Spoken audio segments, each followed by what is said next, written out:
les informations d'ici et d'ailleurs sur Radio La Frontière. C'est parti pour tout de suite.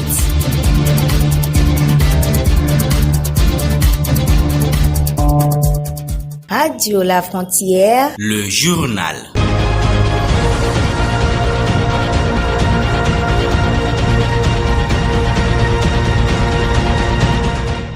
Nous sommes bien sûr au dernier vendredi du mois d'août, que vous soyez au Bénin, au Nigeria, au Gabon, au Togo, en France, en Allemagne, hors de l'Afrique déjà, hors de nos frontières.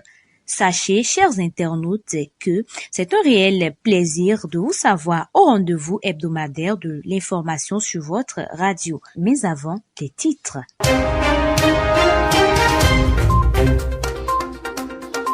L'Afrique du Sud est le 5e pays au monde en nombre de contaminations au coronavirus avec plus de 600 000 cas confirmés.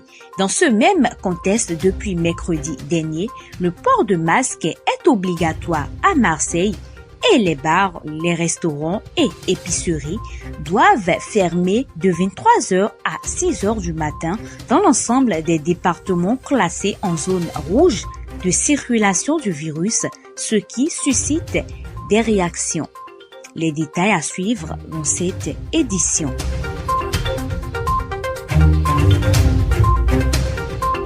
Autre détail à suivre dans cette édition, la réélection du docteur Akinwumi Adesina à la présidence de la Banque africaine de développement.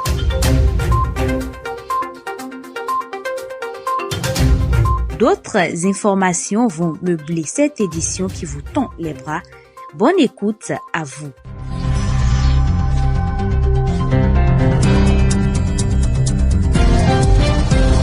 On démarre cette session par la Côte d'Ivoire.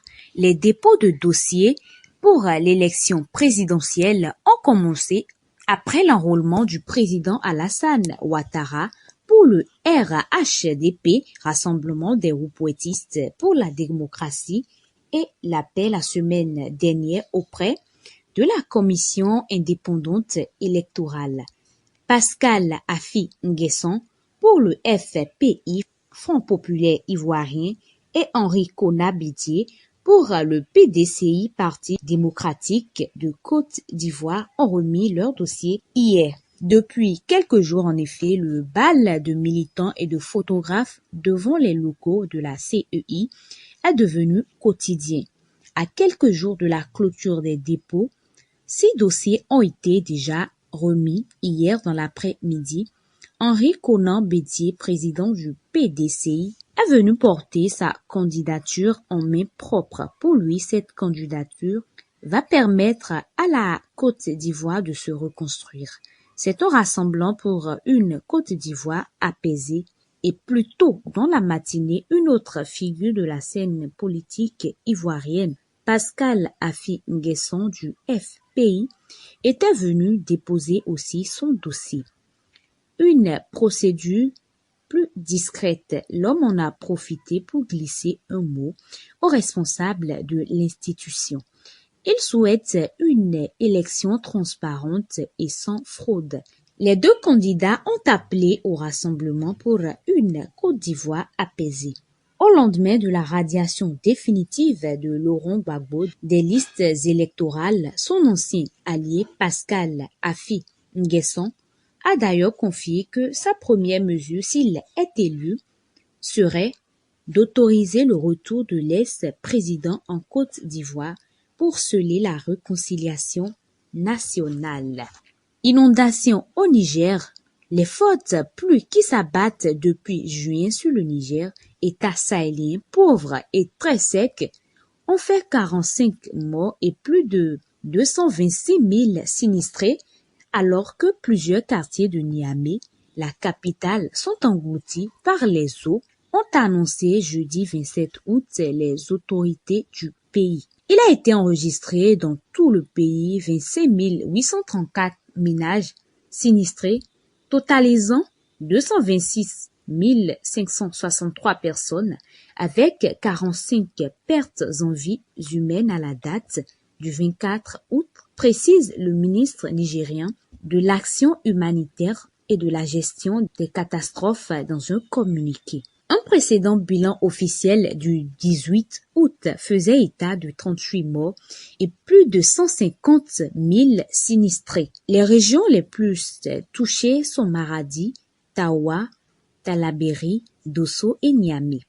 Selon le ministère, 20 201 maisons, 1167 cases, 64 salles de classe, 24 mosquées se sont effondrées ainsi qu'un dispensaire. Plus de 4 290 têtes de bétail ont été décimées, tandis que 448 greniers à céréales, 713 puits d'eau potable et 5 300 hectares de culture ont été endommagés. Nous sommes dans l'est de la Méditerranée à présent. La tension est toujours vive entre les deux voisins grecs et turcs qui pratiquent cette semaine des exercices militaires rivaux en mer. La question de l'accès à ces gisements gaziers dans cette région est au cœur de l'escalade entre les deux pays et la nervosité actuelle risque de dégénérer en affrontement si Ankara et Athènes ne parviennent pas à dialoguer. La visite de ce mardi 25 août du ministre allemand des Affaires étrangères dans chacune des deux capitales, Ankara et Athènes, n'a pour l'instant pas permis d'amorcer une telle discussion. Mercredi soir, le président américain, au téléphone avec le premier ministre grec, a lui aussi appelé à ce dialogue qui ne se dessine pas encore. La Grèce se dit prête à faire baisser la pression militaire et à ouvrir donc un éventuel dialogue à condition que la Turquie arrête immédiatement ce que Athènes qualifie de provocation, c'est-à-dire en particulier la prospection du gaz dans l'espace maritime grec.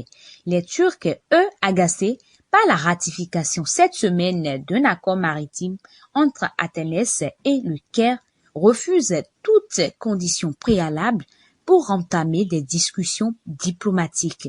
Autrement dit, les deux pays ne semblent pas encore prêts à parler sereinement. Le Parlement grec a ratifié hier soir l'accord bilatéral sur la délimitation des zones maritimes entre la Grèce et l'Égypte, considéré comme une riposte à l'accord turco-libyen signé fin 2019. Le chef du gouvernement a fait cette annonce et la rédaction prochaine d'un projet de loi sur l'extension de la zone littorale en mer Ionienne de 6 à 12 000 marins. De l'Est Méditerranée, nous venons à Marseille. Ruby Rola, Vassal et Raoult critiquent le défaut de concertation des décisions sanitaires.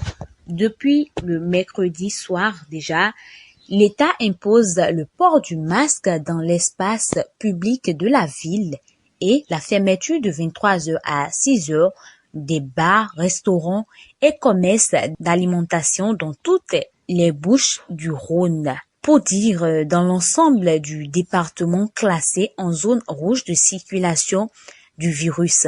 Lors d'une conférence de presse le même jour à Paris, le Premier ministre Jean Castex a annoncé le classement de nouveaux départements, 19 précisément en rouge en plus de Paris et des Bouches du Rhône du fait d'une circulation active du virus. Selon les deux élus marseillaises, le gouvernement aurait un temps envisagé un reconfinement local à Marseille, Martine Vallas évoquant même une épée de Damoclès au-dessus de nos têtes qui serait catastrophique et s'indignant d'une pratique deux poids, deux mesures par rapport à Paris où un tel reconfinement n'aurait, selon elle, pas été envisagé. Et déjà dans les titres, je le disais, le docteur Akinwumi Adesina a été réélu à la présidence de la Banque africaine de développement. Ceci a été annoncé jeudi par le porte-parole du président Bachir Ahmed. Avec cette réélection, il va passer encore 5 ans à superviser les affaires de la banque, a-t-il déclaré. Adesina, le premier Nigérian, a occupé ce poste était le seul candidat à l'élection. Il a été élu pour la première fois en mai 2015. Lors de ces assemblées annuelles, je m'offre à vous, nos gouverneurs, pour que vous envisagez de me faire élire pour un second mandat en tant que président, a déclaré Adesina au gouverneur le premier jour des assemblées générales annuelles de la BAD, c'était mercredi. Je le fais avec un grand sens du devoir et de l'engagement et un appel à servir l'Afrique et notre banque de manière désintéressée au mieux des capacités que Dieu m'a données. Ces chances de revenir ont presque été réduites à néant il y a quelques mois lorsque les autorités américaines ont insisté pour qu'il fasse l'objet d'une enquête pour des allégations de corruption et de favoritisme. Des accusations toujours niées par l'ancien ministre nigérian de l'Agriculture, blanchi depuis au thème d'une enquête. Akiwumi Adesina était accusé de 20 violations du code de conduite de la banque, notamment une conduite contraire à l'éthique, un gain privé, une entrave à l'efficacité, un traitement préférentiel et une implication des activités politiques. Le 5 mai, le comité d'éthique de la Banque continentale, dirigé par Takuji Yano, déclarait dans son rapport qu'Adesina n'était pas coupable de tous les chefs d'accusation. Insatisfait du rapport du comité, le département du Trésor américain a demandé une enquête indépendante et un groupe d'experts indépendants dirigé par l'ancienne présidente irlandaise Mary Robinson a blanchi Adesina des accusations de corruption en juillet. Et dans son discours devant le Conseil des gouverneurs, le premier jour des réunions annuelles tenues virtuellement en raison de la pandémie du coronavirus, Adesina a promis qu'il s'efforcerait d'aider l'Afrique à survivre au fléau de la pandémie. Le prix d'un bon travail est plus de travail, a-t-il dit. Nous avons du pain sur la planche maintenant plus que jamais pour aider l'Afrique à rebondir et à retrouver le chemin de la croissance économique et de la résilience. Bonne et très bonne nouvelle en Afrique, la polio officiellement éradiquée du continent selon l'OMS. C'est un moment historique pour l'Afrique, a déclaré la directrice de l'OMS, Matshidiso Moeti, qui disait « À partir de maintenant, les enfants qui naîtront sur ce continent n'auront pas à craindre d'être infectés par la polio ». L'annonce officielle a réuni notamment le directeur général de l'OMS, l'Éthiopien Tedros Adhanom, sa directrice régionale pour l'Afrique, Matshidiso Moeti, les milliardaires et philanthropes nigérians Aliko Dangote et l'américain Bill Gates. Cette victoire est toutefois ternée par le fait qu'au problème du virus sauvage s'en est substitué un autre, la circulation de virus vaccinaux. Les vaccins ont certes permis de diminuer de plus de 99% les cas de paralysie, mais certains offrent une possibilité de seconde vie au virus. Il faut normalement attendre 3 ans sans cas déclarés pour obtenir la certification de l'OMS. Mais l'organisation onusienne a préféré attendre 4 ans cette fois pour être sûr à 100% qu'il n'y a plus de danger. Provoquée par le poliovirus sauvage, la poliomyélite est une maladie infectieuse aiguë et contagieuse qui touche principalement les enfants, attaquant la moelle épinienne et pouvant provoquer une paralysie irréversible. Elle était endémique partout dans le monde jusqu'à la découverte d'un vaccin dans les années 1950. En 1988, l'OMS dénombrait 350 000 cas à travers le monde et encore plus de 110 000 cas rien qu'en Afrique en 1996. Mais grâce à une rare prise de conscience collective et à d'importants efforts financiers, 19 milliards de dollars sur 30 ans, seuls 2 pays au monde comptent aujourd'hui des contaminations par le poliovirus sauvage. L'Afghanistan, 29 cas en 2020, le Pakistan, 58 cas. Épicentre de la maladie dans le monde au début des années 2000, le Nigeria, géant africain de 200 millions d'habitants, figurait encore il y a peu à leur côté. Il a fallu un énorme travail avec les chefs traditionnels et religieux pour convaincre les populations de faire vacciner leurs enfants. Pourtant, dès 2009, l'émergence du conflit contre Boko Haram a douché les espoirs d'avoir enfin éradiqué la maladie. En 2016, 4 nouveaux cas de poliomyélite étaient enregistrés dans l'état du Borno, nord-ouest foyer de l'insurrection djihadiste. À l'époque, environ 400 000 enfants étaient hors d'atteinte de toute campagne médicale à cause des violences. Aujourd'hui, on estime que seuls 30 000 enfants sont toujours inaccessibles, un chiffre trop faible pour assurer une transmission épidémique selon les experts scientifiques. Cette session d'information se poursuit après cette courte pause.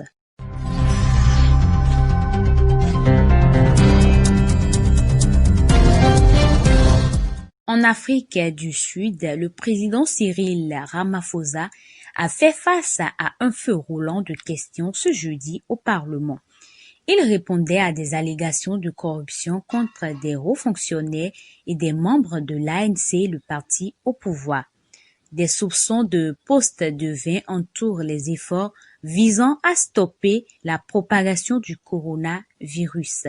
Il disait, je cite, « J'ai autorisé l'unité spéciale d'investigation à enquêter sur toute allégation relative à l'utilisation abusive des fonds Covid-19 dans toutes les sphères de l'État. » Le président sud-africain a également promis de remanier le système d'allocation des marchés publics.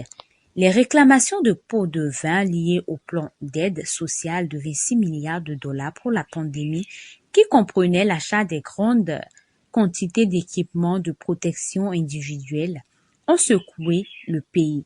La porte-parole de M. Ramaphosa, Kushela Diko, a été mise en congé en raison de ces allégations d'ailleurs, tout comme le ministre de la Santé de la province de Gauteng, Bandil Mazuku.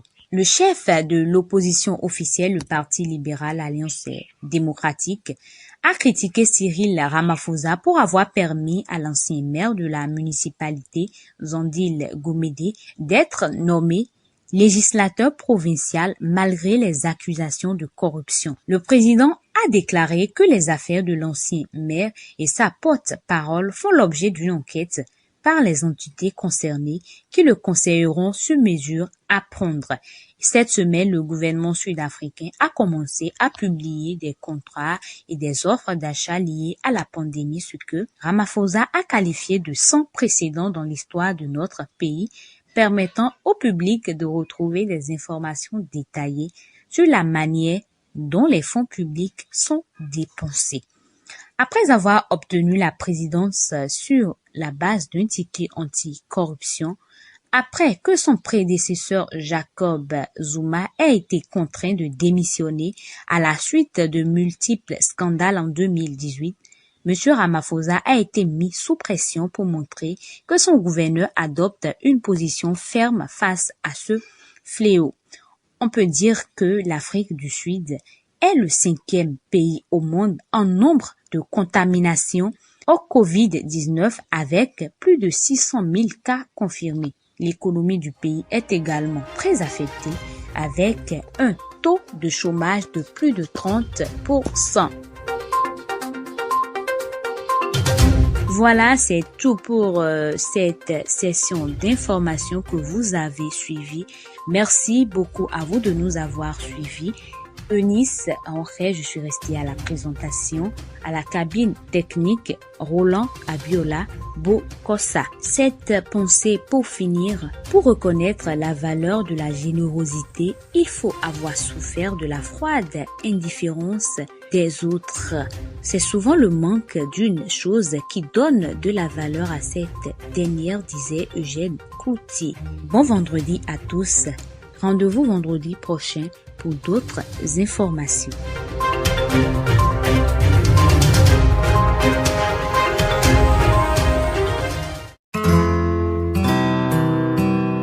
suite, l'espace publicitaire sur votre radio. Communiquer. Un nouvel organe de presse recrute pour le compte de ses services 3 journalistes et un commercial. Conditions: être dynamique, avoir un moyen de déplacement, avoir une licence en marketing pour le poste de commercial. Pour toute information supplémentaire, priez contacter le +229 96 00 16 46. Avis de recrutement. Dans le but de renforcer son équipe et d'exceller dans sa prestation de service, Asana Express lance un recrutement de 100 livreurs. Conditions à remplir: être de nationalité béninoise, être âgé de 18 ans à 28 ans au plus, avoir au minimum le bac, parler couramment le français, être assidu, apte à travailler sous pression et en équipe, avoir une bonne aisance à manipuler un téléphone Android, avoir une bonne visibilité et une bonne audition, avoir une bonne santé physique et une bonne hygiène, être capable de travailler dans toutes sortes de conditions météorologiques, avoir une expérience en service clientèle, maîtriser les zones de Calavi et Cotonou, être immédiatement disponible. Dossier à fournir. Le dossier de candidature devra comporter les pièces ci-après.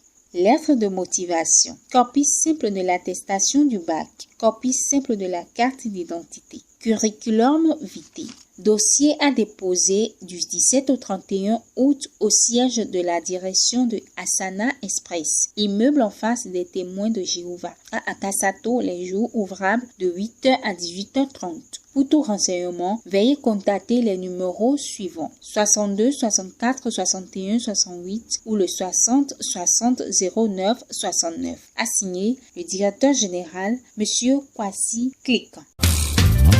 Maison la mer, construisons. Selon les Nations Unies, une des préoccupations majeures autour de l'enfance est de s'assurer que les enfants orphelins appartiennent à un groupe social. Rolande Sagui, activiste sociale engagée pour la cause des enfants orphelins, reste dans cette optique et organise des séances à travers des thématiques liées à l'éducation des enfants. Suivez-la toutes les semaines sur ses différents canaux digitaux: Facebook, Twitter, Instagram et WhatsApp. Allons fleurir le monde de paix.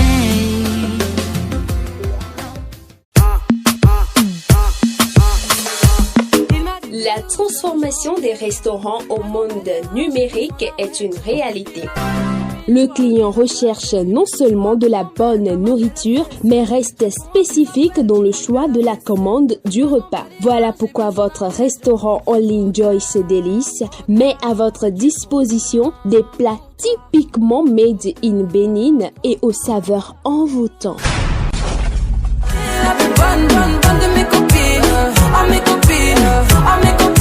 Faites-vous plaisir et choisissez désormais depuis votre domicile les différents mets de Joyce Delice. À Joyce Delice, nous vous offrons du riz créole, du couscous, de la pâte, de la cassa 100% bio. Nous sommes situés à Cotonou et à Cocotoma dans le Bénin. Contact de livraison: Radio La Frontière ou le 62 18 79 88. Avec Joyce Delice, manger sans se déplacer n'est plus un souci.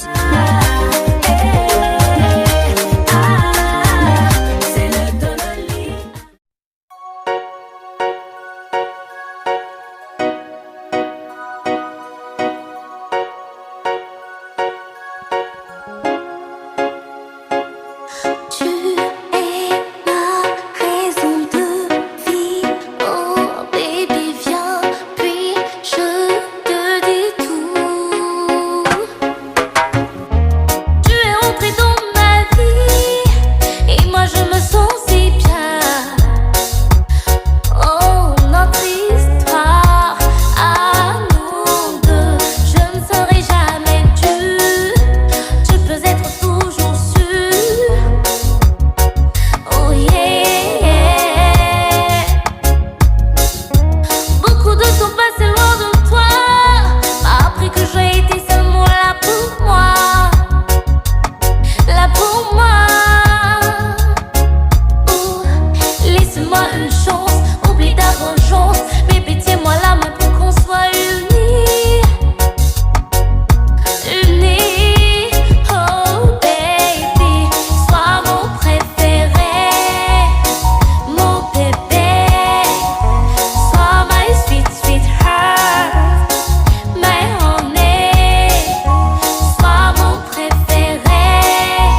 c'est pas une raison pour moi de faire la conne. Oh oui.